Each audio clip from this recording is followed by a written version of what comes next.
If someone we're working with or somebody who's working for us has an idea to form another business, as long as it aligns, we're always pressing that.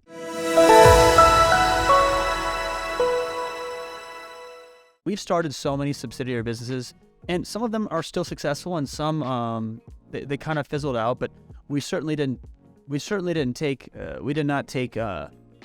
It didn't ruin our time with other businesses, but that's what we want. I mean, if someone we're working with or somebody who's working for us has an idea to form another business, as long as it aligns, we're always pressing that. Yeah, I tell everybody and tell all my employees and anybody I work with that I'm going to pay you the most salary I can pay you possible for your position, but it caps out at some point. It's your duty, it's your job to build wealth, and I want to promote that any way possible, any sort of skill set.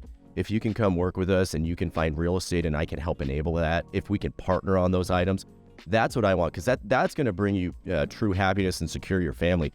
The salary, that pays the bills, that gets you the house, the apartment, whatever that is, that pays for the cars, that pays for the food. But really, to take it to that next level, you have to have just those little bit of entrepreneurial skills and traits, and you need to combine those. So that's awesome that you did that and you promoted that. When you find people on your team that are truly talented and motivated, that's what you have to do. And like I said, sometimes it just doesn't work. But when it works, it's incredible. Have you read Multipliers?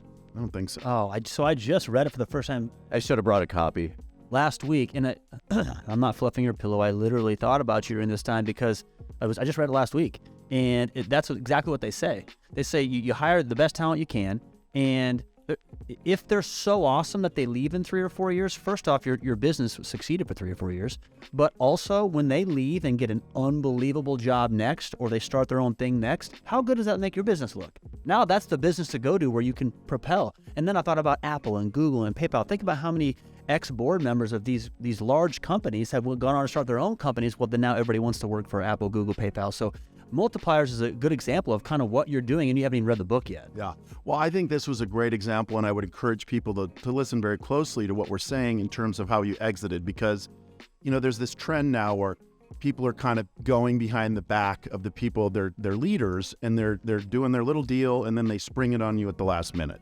So, I mean, if you have this collaborative thing, you and I talked about this, we had been talking about your real estate, you were very transparent about it. I did not want to lose you, the highest biller on my team, and a leader on the team. I did not want to do that. But I'll tell you, the minute when I decided that needed to happen, I was working out here, and you came up on a podcast on my phone. And I was like, what is this? So then I started, it wasn't this one, it was you were a guest on someplace. And I was like, he is so passionate, so good at this. And that's when then we started saying, what is the transition time?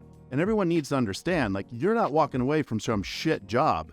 You had all the freedom you wanted, a ton of money, good benefits, the whole thing. This isn't a guy living in his parents' basement, figuring out, I'm going to buy flip a house. Yeah. I mean, it's not that.